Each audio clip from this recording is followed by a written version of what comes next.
I'm Chris Shandak. Today on CYInterview this morning, we have CYInterview sponsor, the founder of Epic Financial Strategy LLC, the mighty Rob Gill. Rob, thanks so much for being with us today on CYInterview. Who is our special guest do we have with us today who's sitting next to you as well? John Spring. I've been doing business with him since 1997, certified financial planner. We often joke that he did Moses' financial plan. He's been in the game for a long time. And by the way, Chris, very important, he is NFL, NBA, PA approved, which means he's on a very short list of advisors that could speak with professional athletes. So basically what you're telling me is agents and managers of professional athletes would be fine with John speaking with them about their money issues and challenges, obviously. Yes, and wait until your audience finds out who he is and his relationship with money and how he looks at things, because it'll all make sense. Well, we're really honored to have him here this morning, Rob, with you, because anybody in your neck of the woods is always an interesting person who's obviously got a lot going on. So let's just begin at the beginning. When did you meet John first? I met John in, I want to say the summer of 96. And right back for your audience, Chris, and you know this privately, that was the year I got sober. I got sober in July of 96. And, you know, we were in a room full of cold callers, right? We both worked for a gentleman that John had been friends with, and he was my trainer at that time. This is post Jay Bilstein.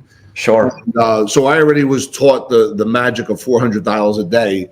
But being sober on Wall Street, 4 o'clock comes, alcohol, all that other stuff, I couldn't partake, right? I wasn't playing in that game. And John in that room was the adult. We often say he was already married at that point, and he was young, but he was married, a responsible dude. And he was a guy that from day one took me under his wing, gave me what I'd like to call emotional and social protection. Yeah. And also taught me how to be a person of great integrity and dignity in the space of financial planning. Gotcha. So here's my question, John. Why don't you tell us a little bit about your background, how many years you've been in the game as a certified financial planner, and how did you meet Rob on the other side? And what did you think about Rob the first time you talked to him? Well, Rob, as we all know, is he's a character. Let's put it that way. So you cannot forget Rob. There's no way to forget Rob. No way. And that'll come into play later on. But you're right. You cannot forget Rob. And, you know, as crazy and funny as he is, a lot of times, the bottom line is he's got a good heart. He's a good man. And I think that's when we tell the story, that's why we reconnected years later, after we separated on around 9/11, after that happened. And we'll get into details. For location purposes. Sure. Yeah. Absolutely. But for myself, I grew up in a middle-class family in Yonkers, New York. I was one of 8 kids. I was number 7. So we didn't have a lot of extra money. We had a lot of love. I grew up in a good family, strong parents. And then, I went to high school. I went to Manhattan College. Well, I want to say one thing, though. One of the things I've always admired when you tell your story is that whatever was going on at the dinner table, and it wasn't guilt. We all know that. But you were like, I'm not going to ask my parents for college tuition. Yeah. Right? Yeah. Because you knew the struggle. Of course. And that is a great tie-in right there, because that is the fabric of who you are today. He had time. He had things I must earn in his mind. Correct. You like that? Well, that's great.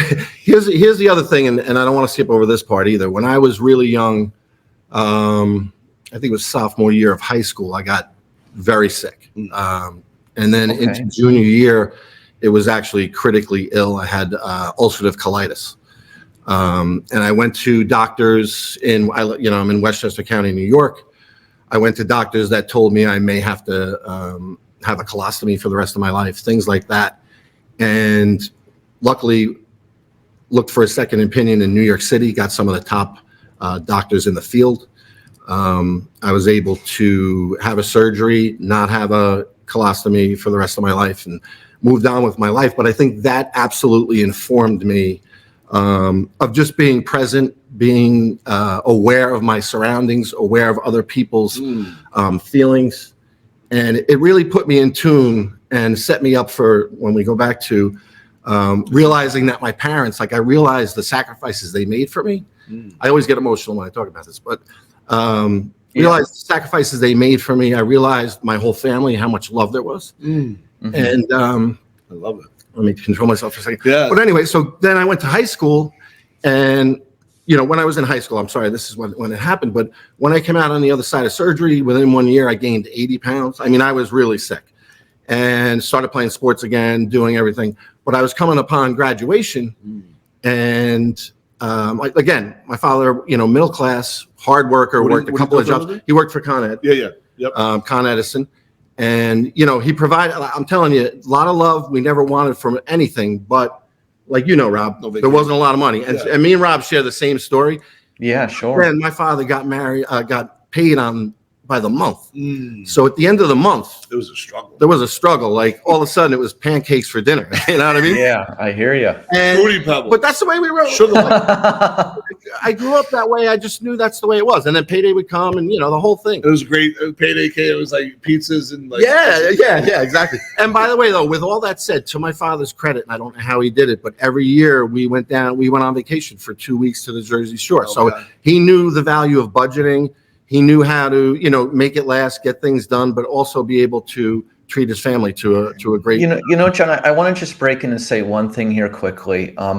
What you got from your parents is something that a lot of people don't get. And there are people out there who have better financial situations, but they don't have that kind of support from their parents. So the reality of what it comes down to, if I had a choice growing up, I'd want your situation. I wouldn't want the other way around. I agree. And you know what the thing is? That's what's informed me my whole life. Seeing my parents working together, getting things done, providing for us, always the love there. Don't get me wrong, my father was strict, but always the love and always having that support is really what kept me on a steady, even keel, mainly throughout my life. Yeah. Absolutely. Rob, I'm sure you have a million things you want to say about John, so why don't you go ahead? I need to finish the story. I wanted to get to the best part of this whole story. There's more. Okay, go on. I'm sorry. Folks, this is what planning is all about. Yeah. And watch. This is what I love. So I'm coming on graduation, and again, looking at my family, looking at the circumstances and having a different perspective, I think, because of all my, some of the struggles than a normal kid. A kid would just be like, hey, I want to go to Georgetown, or I, in my mind, knew or just deduced and said, 8 kids, Con Ed, blue collar, there's no money for me to go to college. So me and another buddy of mine at school, when we were graduating, we went down to Boston Post Road in the Bronx. Sure. And we went to the Marine Recruiting Center. We both took the test. And I figured I would go into the Marines and then use the GI Bill to get help through college. Yeah, sure. Yeah. So Sounds honorable. Never said a word to my mother or my father. It was just in my head. I'm processing this, working it out all in my head. I go down there. And I think as soon as we were done, we went out and we were playing stickball and just doing, stupid stuff. I got home about 7:00 that night. And my father, who usually, I never even really see him when I walk in the door. He'll be, back from work, but he's there, and he's like, John, come here, I got to talk to you. And he goes, how did he know? They called him. I didn't know that. Yeah, they had to. They called him. So he goes, do you have something to tell me? I said, no. And by the way, it wasn't even at the top of my. Were you like, wait, did I get in trouble? I'm trying to think. What did I do? I think I played stickball or something. I wasn't out having beers or anything. I wasn't doing anything. Yeah. And he said to me, did you go down to, and I said, oh, the Marines. I said, yeah. He goes, why'd you do that? Why didn't you talk to me about it? I said, Dad, I see what's going on here. I know that, there's not enough money for college. And by the way, college wasn't as crazy. Yeah, but absolutely. It was still for our thing. It was a huge amount of money. Oh. And he said to me, he goes, I know how you worked hard in school and did all the stuff. And he said, I have money set aside for you to go to college. But and he said, and then on top of that, to burst the bubble, he goes, with what you had in your illness, you would be 4F. You wouldn't be able to serve anyway. Oh, military. Which was in the military. So I was shocked, to be honest with you. I was shocked. That's a great feeling. And then when I dove deeper years later and I talked to my dad, one of the ways he was able to put that money aside, because I said to him, how were you able to put that money aside?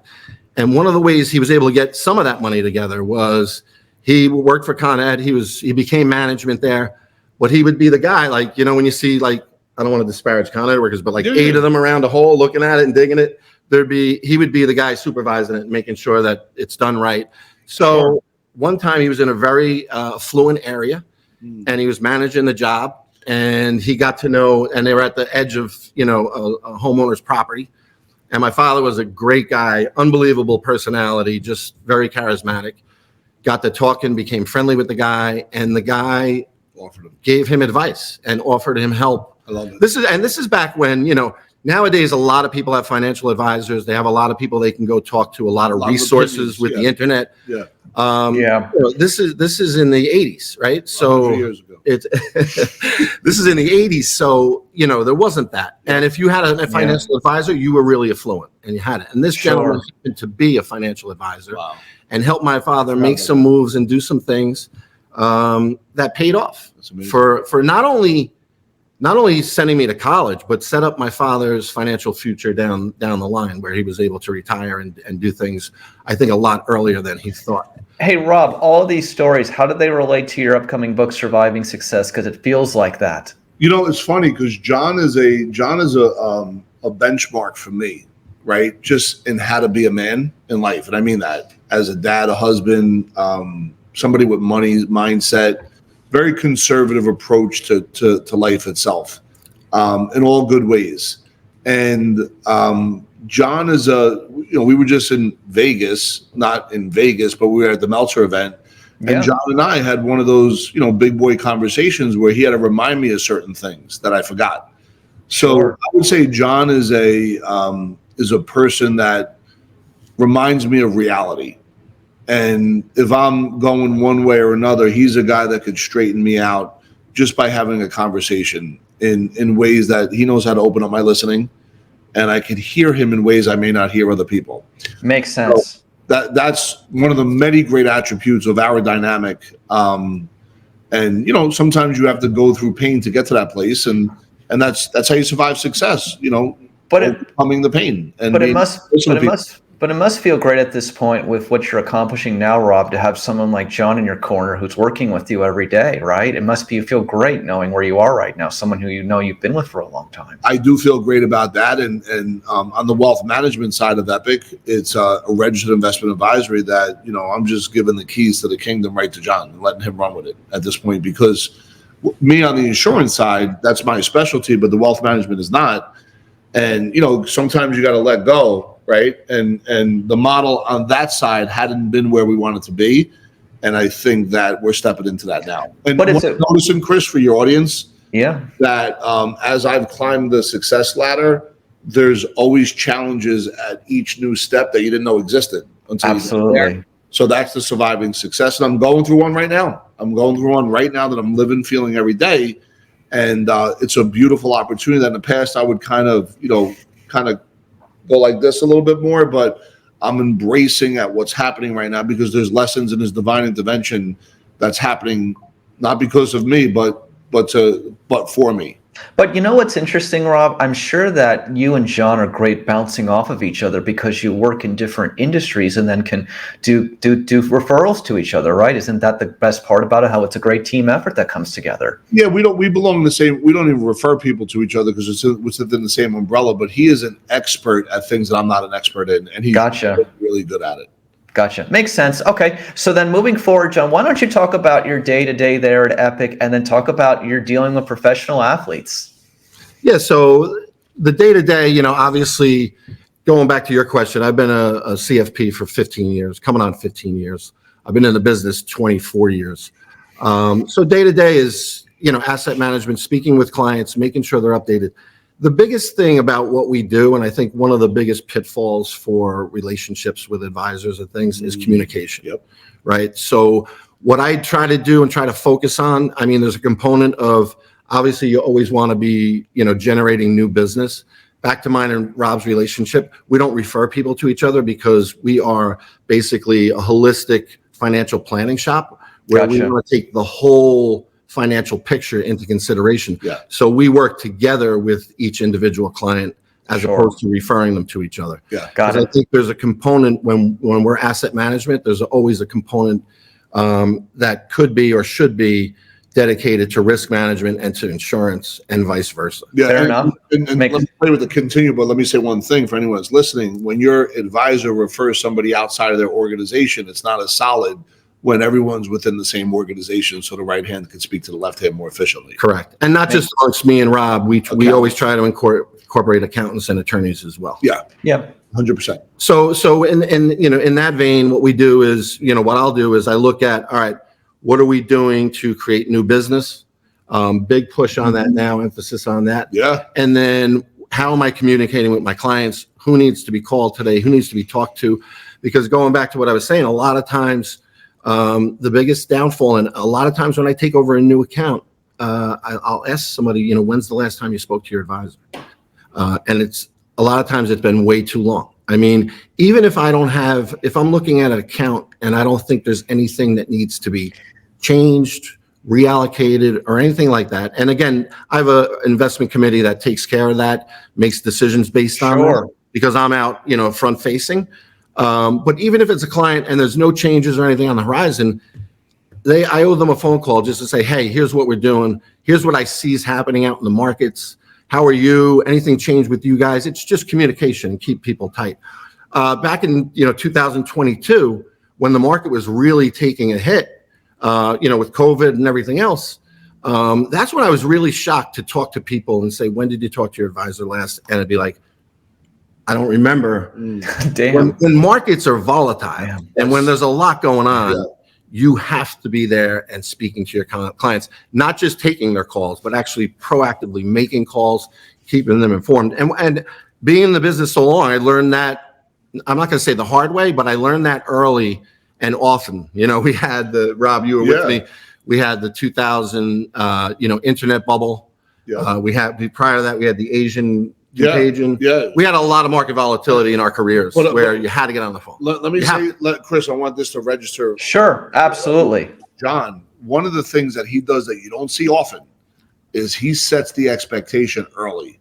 So he's not going to overpromise and underperform. It's the opposite. Yeah. And the level of, because this is important when economic winter comes, and I like to call it when people get fake confusion when the market goes down, the accounts go down. Yeah. He's always positioning portfolios with his investment committee based on a series of questions and making sure they truly understands who he's talking to, so that when economic winter does come, people are like, all right, this is an opportunity right now for us to get better and do other things. It's not a reactionary, oh my God, we got to go run and hide and cover. So anyone that he deals with, I could always tell, because they're already mentally positioned to be able to handle. Speaking of that, I want to mention one thing quickly, Rob. So we just had on economics professor here at UNLV, Stephen Miller, who's the director of research at the business school here. Yeah. And he was talking about how, they think there's going to be possibly a soft landing this year. So John, how do you handle when you've got these people who think, oh, the market's going down, oh, this and that? How do you handle your clients and calm them to make sure that things are going to be fine? Well, number one is let's just back it up. When we first create a relationship, I try to get to know as much about the client as possible. Yeah, sure. And a lot of times when you sit down, like my father, right? I talk about that. I look at everybody that's across from me as if it's my father, because what that gentleman did for him changed not only my life, my kids' lives. It changed generational trajectories for people, right? Definitely me. And your clients. And my clients. Well, no, but that's what I'm saying. So when I sit down with somebody, I view my father. So I want to know as much of their story as possible. I want to know, we want to set goals and what we want to do. So now when things like this come up, I have a feel for the nature of their psychological makeup when it comes to money. I know people that are going to be, like you said, oh my God, the market's going to go down. And you have to reinforce with facts what is going to happen or what you think is going to happen and why you think it's going to happen, and reassure that, hey, I've been in the business. And again, I can't control the market, obviously, right? Things nobody can. Happen, but you have to reassure them that somebody who's been through this has a steady hand on the wheel with them. This is like the 20th presidential election coming up, though, right? and is going through this with them, right? So you reassure them that way, and then you have to reassure them with facts, like, hey, this is what I see happening. Hey, we're in an election year right now. There are some headwinds, but you're right. It may look like we have a soft landing, but there's going to be some volatility. But the incumbent, with the hands on the controls, they're going to try to keep this market where it is, and there's a lot of different things. And by the way, information changes. So that's why I don't just hang up that phone and say, all right, I'm good with them. I'm going to go to the next client and never call them back for the next 6 months. Yeah. if it's a really volatile time in the market, again, an election year, a lot going on, 2 wars, all kinds of unrest in the Middle East. There's a lot of things going on. So there's a lot of information that needs to be put out there and spoken to clients with on a consistent basis. Yeah. Hey, Rob, I'm going to say this to you. There's a lot of things that obviously go into running a successful business, but do you just think that the lack of communication is what causes people to lose millions, if not billions of dollars a year in these businesses in general, anywhere? I would always say the common denominator, there's other things there, but if you distill it down to maybe a couple of top 3, that's always one of them. Yeah, it's got to be. That's always one of them. No doubt. It doesn't matter what industry you're working in. You gotta think about, okay, who haven't I talked to lately? Where could I get some more revenue? Where could I strengthen a client relationship? And if you're not on top of that, you're missing money. You're missing money. If I could play a little bit, it's not just the communication, but the level of the communication and the distinctions within the models of those communication conversations. Correct. Absolutely. It's like, hey, what's going on, Joe? How you doing? It's like real, like. And Chris, a clear distinction too is, I mentioned 2022, but obviously there was much 2008. I mean, yeah, of course, sure. From an advisor point of view, one of the biggest things you have to do is overcome fear, right? Yeah. Because not every phone call is, hey, how are the kids? What's anything changed? Hey, your portfolio is down X amount of dollars. Here's why. What's going on? Those are hard calls to make, because even though you've allocated properly, you've had communication with your clients, there's a level of fear when you have to tell somebody they're losing money. And this is where a lot of people that are in the business now, prior to 2022, when I was having these discussions, they had never seen a bear market. They had never seen a real bad downturn. Anybody who was managing money after 2008 and prior to 2022, haven't seen that, and it was a really good run. So they were always making happy calls. So to overcome the fear and say, I got to call this guy now and let them know this is what we're doing. And back to your original question, do not panic. If you take the elevator ride down to the bottom, you don't want to get off in the basement and then watch that elevator go back up to the 6th floor. I've seen that. I mean? I've had people almost beg me, and I beg them, do not do this. There were a lot of people, I'm sure, John, as you know, who, if they did not sell their holdings after the Great Recession, if they would have just held on to those for a decade, 7, 8, 9, 10 years, they would have been back to where they were, right? Absolutely. By selling down there, it caused a lot of trouble and a lot of years on your retirement. So that's the biggest thing. But talk about working with John. Communication. John, before we forget, the Super Bowl's coming to Las Vegas in a couple of weeks. We've had all the great professional sports formulas. And tell me about working with professional athletes. Come on, give yourself a plug, man. Listen, to be honest with you, I'm NFLPA approved. I have several NFL players that we're in discussions with and we're talking with, but it's fairly new in my. I just recently was approved on it. But you're a man who's been in the industry long, so I expect good things for you. I have high expectations. And that's definitely part of our strategy for 2024, where we'll be at the combine, we'll be at several events. That's incredible, guys. Listen, the NFL is going to be here in a few weeks. We've been with Las Vegas Raiders owner Mark Davis before they gave a team here. When the NFL got here, the city just completely changed in Allegiant Stadium and right down the road here, literally a couple minutes from my house. It's going to be incredible in a couple weeks. And John, CYInterview is the fastest growing independent news agency in Vegas right now as we speak. That's awesome. We've got a massive presence. I could see why with Chris. Yeah. And Chris, by the way, we were in Vegas how long ago? Well, we were supposed to meet him. He couldn't. Oh, okay. He couldn't fit us into his schedule. But to your point, that stadium that stadium is beautiful. Like that is, I haven't been in it, but I want to see when we meet you. I want to see that stadium. Yeah, we have to. Listen, we just had on the vice president over at Ellis Island, a nice resort right near the Las Vegas Strip, Christina Ellis. We want to get you guys around the next time you're here. Obviously, we're always here for Rob, and anytime he has time. And Rob is a busy man when he comes to town as well, though. I mean, if you get 30 minutes in Rob's schedule when he comes, we're royalty. Over here. I feel so special. We make it. If you get Rob during his time in Las Vegas, you have a ride, John. Absolutely. It is crazy when I'm there, and I don't gamble. It's just crazy when I'm there. It's not, I'm just like every minute. And the last one was insane. It was a whirlwind. Yeah, absolutely. So final thoughts, John. Anything else you want to mention, my friend, about what you do day to day at Epic? I'll tell you what, I mean, Epic has been fantastic. Working with Rob, Rob said some really nice things about me, about being a steady hand. But when it comes to, the sales side of things, when it comes to, the mindset, Rob has helped me tremendously. People, I think all the good stuff that came out of, my story being sick and those other things, there was also some blocks, I think, that are associated with that get created. And this guy right here, there's nobody better in helping you get through those things. How do you guys help each other on a day-to-day basis, you think? We're radically honest with each other. Yeah. Oh, yeah. But I will say this too, Chris, as crazy as he is, in my own way, I'm crazy too. And we have a lot of fun working together too. Yes. So, and I think my father used to say, try to have a good laugh and make somebody else laugh every day. Yeah, we do. We do a good job at that. No doubt. But I try to do that with a lot of people because I think if you laugh every day, you're ahead of the game. I believe that too. In a good, real way. You can't laugh, Yeah. it gets lonely. Even when things are bleak. That's especially. That's exactly. Yeah. Absolutely. Like, Sean, I have last question for you. This is really interesting to me. What did you do during the Great Recession? I mean, every call had to be a bad call. How did you handle those? You know what? When, there's a lot of opportunity at that point. But in the very beginning, when it starts to happen, you can't even think about what you were doing that day. You get in there and the phone is ringing and it's ringing. All right. Yeah. Oh wait, it's ringing and you're making calls. I mean, from morning till night. Well, let me say something, Chris. Watch. Yeah, sure. You just asked a great question.